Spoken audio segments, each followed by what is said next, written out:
Olá, pessoas! Iniciamos agora a segunda aula da disciplina Algoritmos e Programação 3. Como estão lidando com a programação orientada a objetos? Espero que estejam se adaptando a essa nova maneira de programar. Na aula passada, vimos conceitos fundamentais como classe, objeto, atributos e métodos.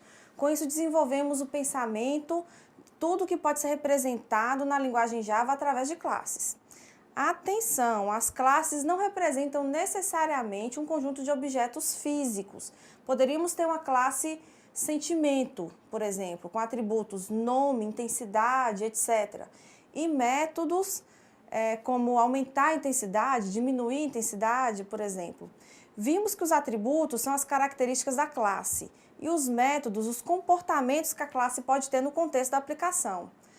Só com esses conceitos fundamentais já temos ganho na possibilidade de reutilização de código. Temos também a questão da abstração do mundo real ser mais intuitiva e, por consequência, uma melhor organização do código. Motivos de sobra para continuar estudando essa linguagem, não acham? Na aula de hoje vamos aprender como utilizar o escopo de atributos, de métodos e operadores. Veremos vários exemplos retirados do caderno didático, porém vou explicar cada trecho de código em detalhes, para que vocês possam entender melhor. Então as explicações vão muito além do que estão lá no caderno didático. Então prestem atenção e anotem as dúvidas. Vamos lá! Então nesse primeiro slide nós vamos ver aqui um exemplo de atributos de método. Aqui o que nós temos? Uma classe chamada operação. Dentro dessa classe operação, nós temos o método soma. Então, o método definido como public void soma. É um método sem retorno, pois tem a palavra void, e é um método que não está passando nenhum, não está recebendo nenhum atributo, né? Dentro dos parênteses está vazio. E aí nós temos dois atributos definidos dentro do método. Então, por isso nós chamamos de atributos de método. Nós temos o int x, que recebe 10, inicializa já com 10, e o int y, que já inicializa com 20. Então, nós vemos aí declarações de duas variáveis que já inicializam com valores. E uma funçãozinha do Java para imprimir na tela, println, x mais y. Então, o resultado dessa operação já vai ser impresso na tela. Neste segundo exemplo, ainda com a classe operação, nós temos aí dois métodos, o public void definição, que também não tem nenhum retorno e não recebe nenhum parâmetro, né? E nós temos definido aí dentro o int x, então essa variável x é um atributo do método. Percebam que ela não está dentro do escopo da classe, quer dizer, ela não vem logo embaixo do public class operação, mas sim dentro do método definição. E temos uma outra variável aí dentro, um outro atributo, double y. Nós temos dois atributos de métodos dentro do método definição. Então, essas variáveis, elas só existem dentro deste método. Perceba que abaixo nós temos a declaração de um outro método, public void inicialização, que tentam atribuir valores a essas variáveis x e y. Mas isso não vai funcionar, isso vai dar erro. Por quê? Porque x e y não existem aí dentro deste método. Eles só existem dentro do método definição. Então, este é um erro muito comum de programação orientada a objetos. O reconhecimento do escopo dos atributos, quer dizer, onde é que eles são reconhecidos, é uma característica muito importante dessa linguagem.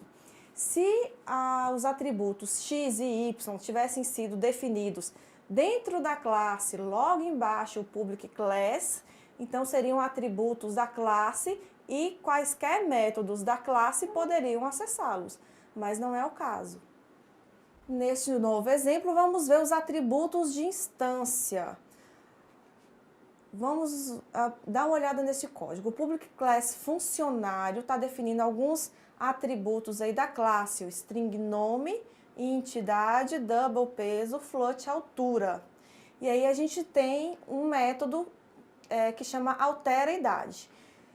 Esse método atribui 25, o conteúdo, né, de 25 à idade. Então esse tipo de atributo pode ser usado dentro de quaisquer métodos dentro da classe. Por quê? Porque ele foi definido dentro da classe, são atributos, né, que a instância vai reconhecer.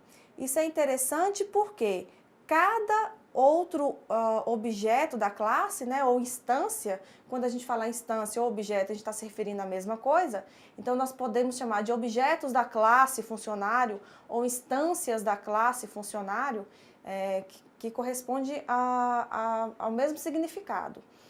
Então, a cada instância ou cada objeto pode receber valores diferentes para a idade, na medida que utiliza esse método altera idade. Né? Percebam que qualquer um vai ter acesso ao atributo idade, por ser um atributo definido no escopo da classe. Ainda verificando um exemplo de atributos de instância, nós temos aí o public class execução. Então, a classe chamada execução, que vai definir aí dentro o static void main, que está criando uma instância ou um objeto da classe funcionário com o nome de F1. Percebam que F1.nome pode receber João, F1.idade pode receber 44, F1.peso pode receber um tipo float, né, flutuante, pode receber o 65.8 e a altura 1.75. Essa é uma forma correta também de fazer referência a esse tipo de atributo de instância. Então, os atributos de instância podem ser utilizados dentro dos métodos da própria classe ou podem ser utilizados dentro da main, né, porque a gente está fazendo referência aos atributos da classe funcionário. Né? Então, também é um método correto de fazer acesso ao atributo de instância. Uma situação diferente seria o atributo de classe, quando nós queremos, por exemplo, ter um valor que não vai mudar na medida que a gente cria novos objetos daquela classe. Se a gente quiser um valor padrão, um atributo padrão que permaneça o mesmo para todos os objetos da classe. Então, esse vai ser o atributo de classe e não de instância. Neste exemplo aqui, nós temos o public class funcionário com static boolean plantão coletivo. O static, essa palavrinha reservada da linguagem Java, serve justamente para dizer que esse atributo plantão coletivo não é um atributo de instância, mas sim um atributo da classe. Quer dizer que todo o objeto que for instanciado dessa classe vai ter o mesmo valor para esse plantão, né? Afinal de contas, é uma característica, como o próprio nome já diz, coletiva. Percebam também que ele é um tipo booleano, né? Que ele vai receber true ou false. Utilizando esse atributo da classe, a gente pode verificar no segundo quadro, public class execução, que tem a função main, onde de fato vai ser utilizado esse atributo. Como? São criadas duas instâncias de funcionário, funcionário F1 e o funcionário F2. Então, nós temos dois objetos da classe funcionário. F1 ponto plantão coletivo recebe true, quer dizer que o funcionário 1 foi lá e marcou esse plantão coletivo como true. F2 ponto plantão coletivo recebe false. Então, o funcionário 2 foi lá e alterou o plantão coletivo, já que é uma característica comum da classe. Percebendo, então, que a saída na tela F1 ponto plantão coletivo vai ser false não true, isso significa que todos os objetos dessa classe, ao alterar plantão coletivo, estão alterando o valor da mesma variável. Então, essas variáveis, elas não são replicadas dentro de cada uma das instâncias. Nós temos aqui um outro exemplo de execução, a main, que colocaria, por exemplo, funcionário ponto plantão coletivo recebe true e teríamos uma saída na tela. Mas a gente não instanciou um objeto chamado funcionário. Estamos utilizando aí o nome da classe e isso é possível quando a gente está utilizando atributos de classe. Então, uma outra forma de fazer acesso aos atributos da classe é colocar o nome da classe, funcionário, ponto, plantão coletivo, recebe true, que é o valor que a gente quer atribuir a esse atributo. Percebam, então, que existem duas formas de acessar esse atributo plantão coletivo. Através de cada um dos objetos da classe ou através do nome da própria classe, né? Qualquer uma das situações, a gente está alterando a mesma variável plantão coletivo. Nessa outra situação, nós vamos apresentar o método de instância. Percebam um exemplo, public class, método instância, e aqui dentro a gente tem um método int soma. Qual a diferença? A gente viu aqui que ele não é void, quer dizer, ele existe um valor de retorno. Ele não só existe, mas exige, né, que você dê um valor de retorno dentro dessa função. E soma vai receber como parâmetro dois tipos inteiros, né, o int x e o int y. O que essa função está executando dentro dela? Ela faz a soma x mais y, pega o resultado disso e retorna onde a função soma foi chamada. Nós temos também aí um método chamador. Esse método chamador, ele é void, ele não tem nenhum retorno, também não recebe nenhum parâmetro. A única operação que é realizada dentro dele é receber o resultado de uma chamada da função soma. Então, int result, né, uma variável inteira, vai receber o valor retornado pela função soma, que vai passar como parâmetro 1 e 10.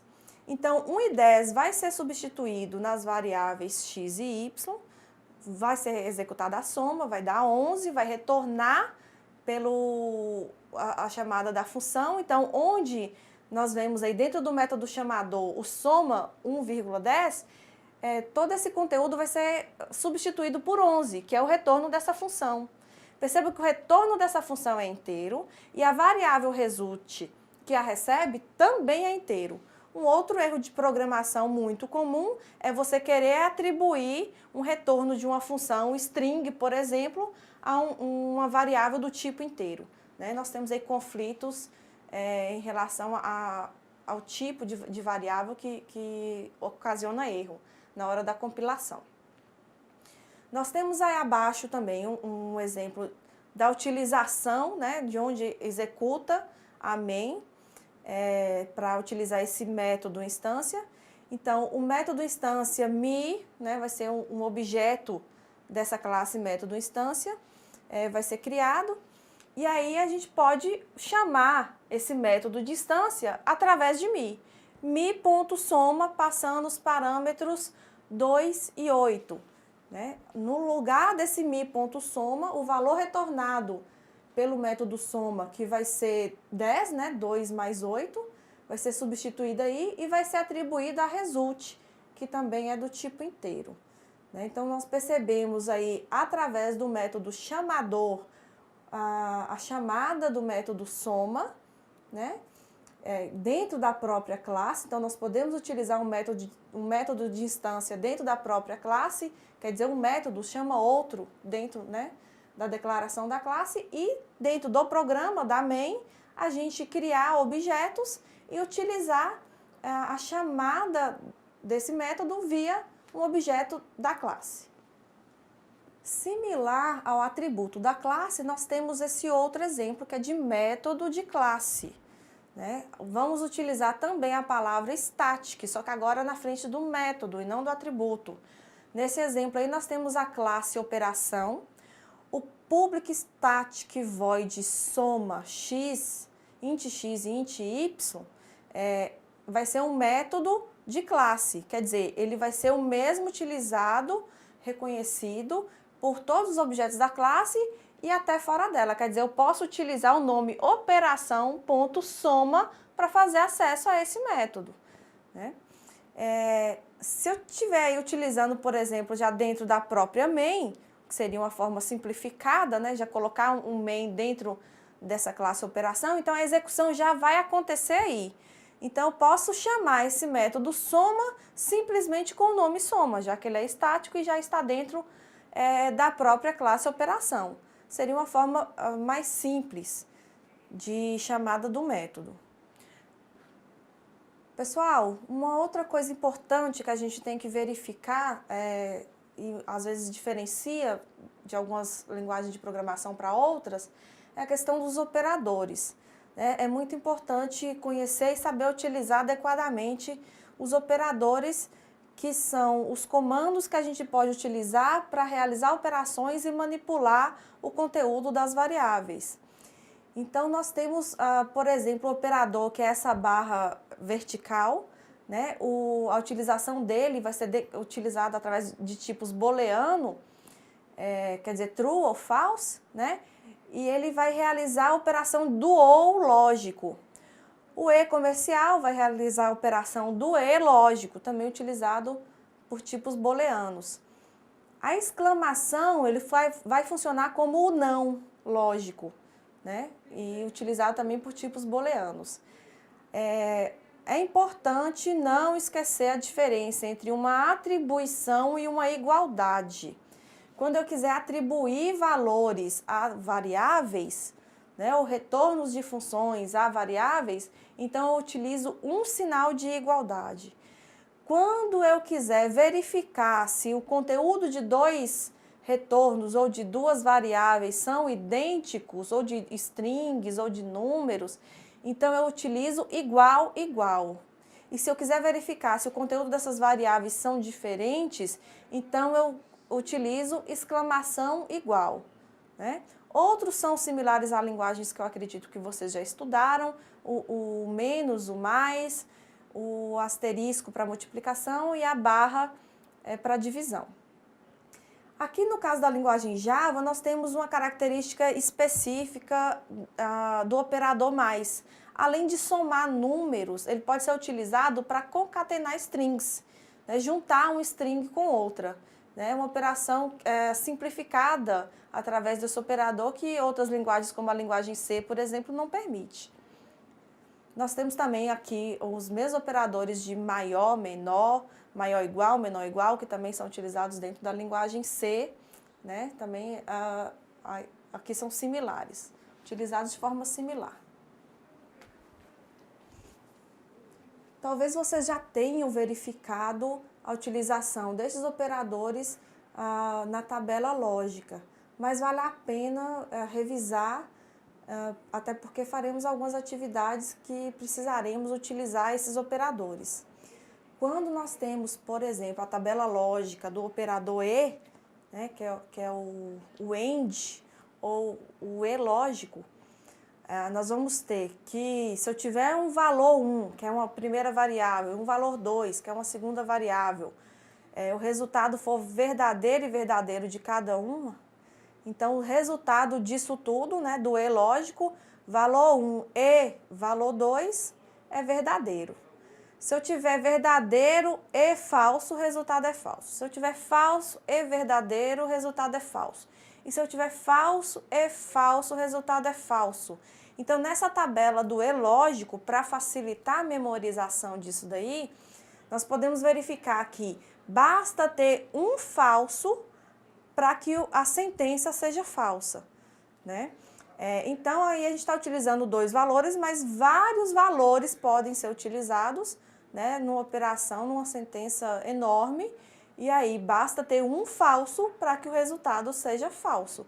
Então, quer dizer, no e lógico, somente será verdadeiro o resultado se todos os valores forem verdadeiros, ok?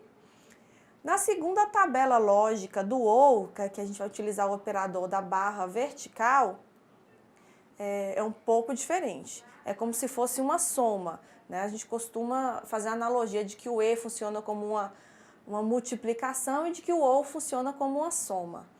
No caso do ou lógico, então, se o primeiro valor for verdadeiro ou o segundo for verdadeiro, é verdadeiro. Se o primeiro valor for verdadeiro ou o segundo for falso, então o resultado é verdadeiro. Se o primeiro for falso ou o segundo verdadeiro, o resultado é verdadeiro. Então, a diferença está justamente nessas duas operações do meio. E se a última, no último caso, se o primeiro for falso ou o último for falso, então é falso. Isso significa que basta ter um verdadeiro para que o resultado seja verdadeiro. Né? Diferente do E lógico, no E lógico eu disse que basta um ser falso para que o resultado seja falso. No O lógico, basta um ser verdadeiro para que o resultado seja verdadeiro.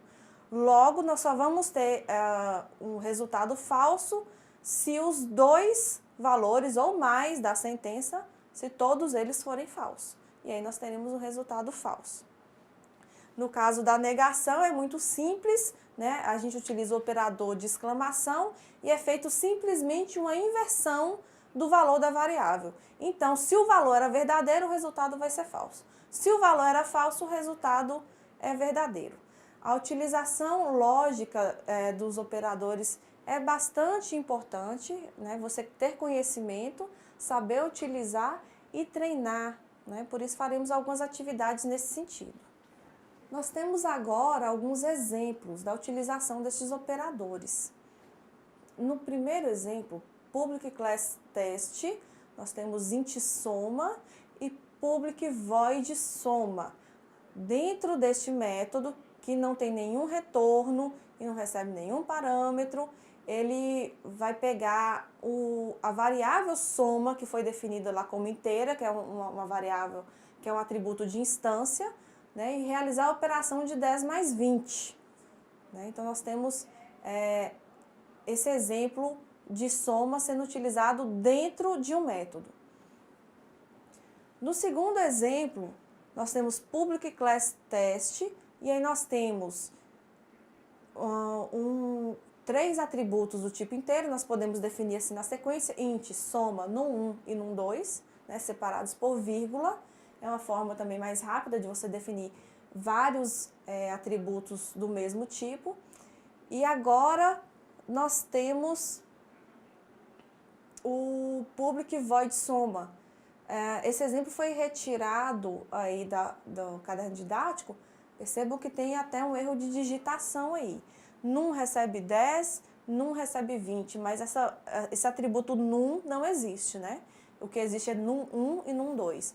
Então, imagino que o autor do caderno didático quisesse dizer isso. Num1 recebe 10 e num2 recebe 20. E aí, dentro de soma, nós vamos ter o resultado da soma destes valores, num1 e num2.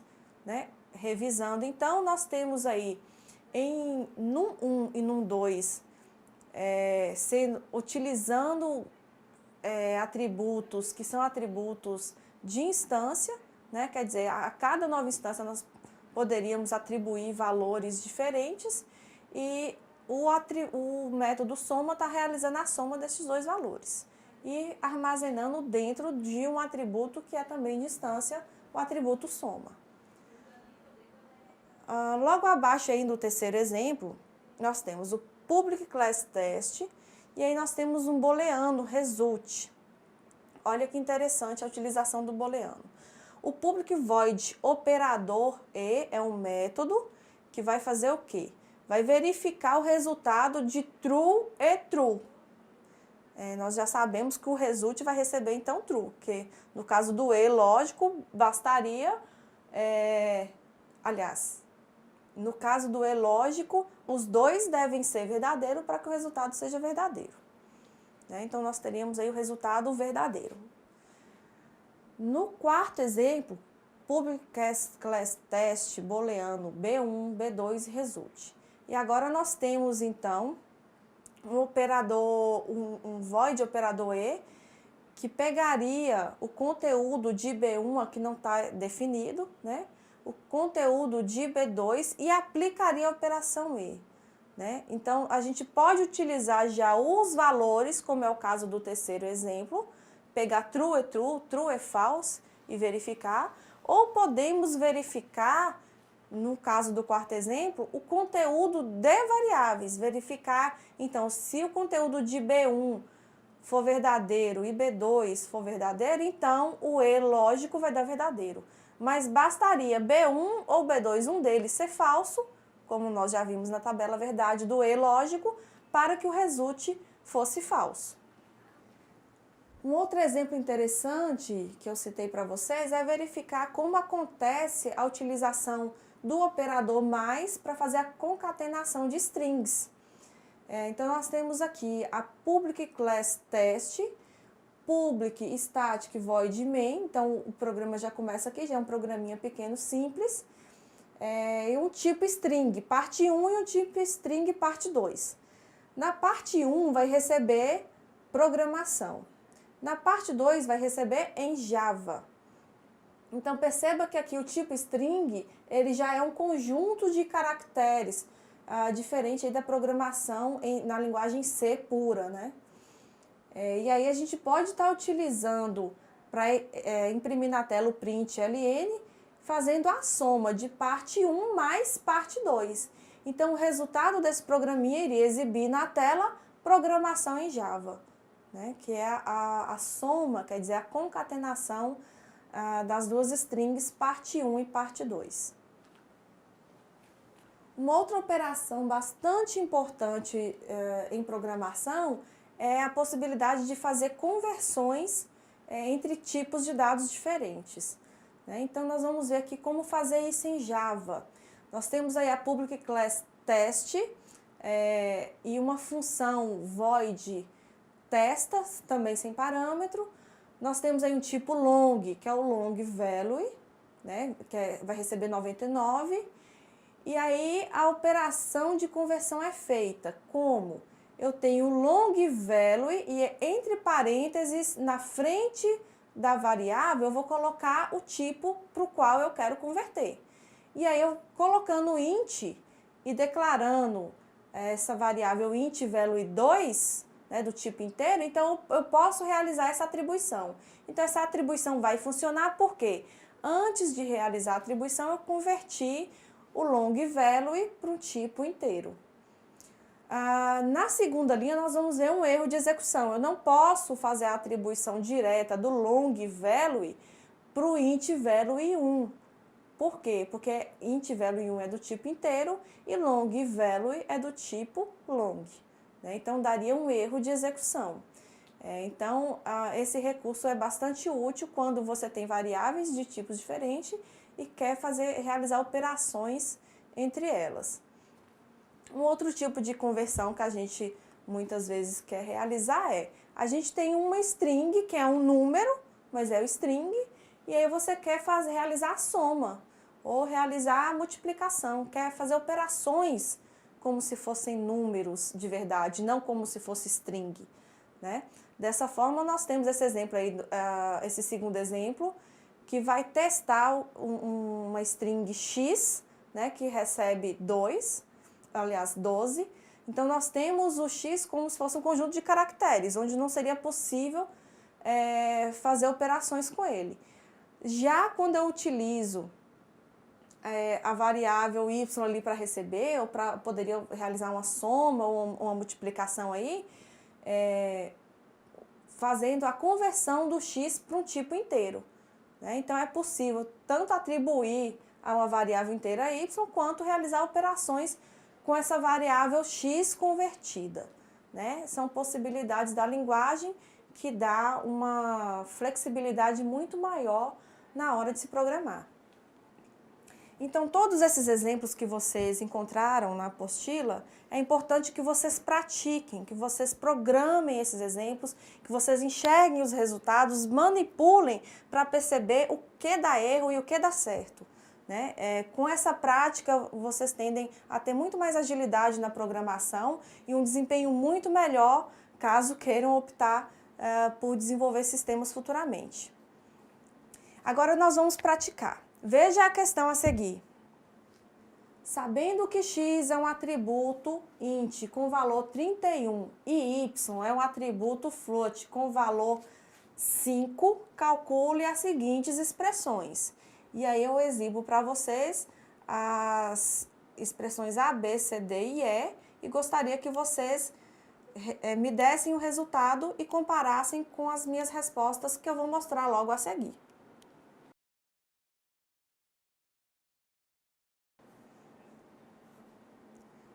E aí, gostaram da aula de hoje? São muitos detalhes para se aprender sobre a sintaxe de uma linguagem, não é mesmo? A saída é treinar bastante e na próxima aula veremos recursos mais avançados sobre a programação orientada a objetos. Um grande abraço e até lá!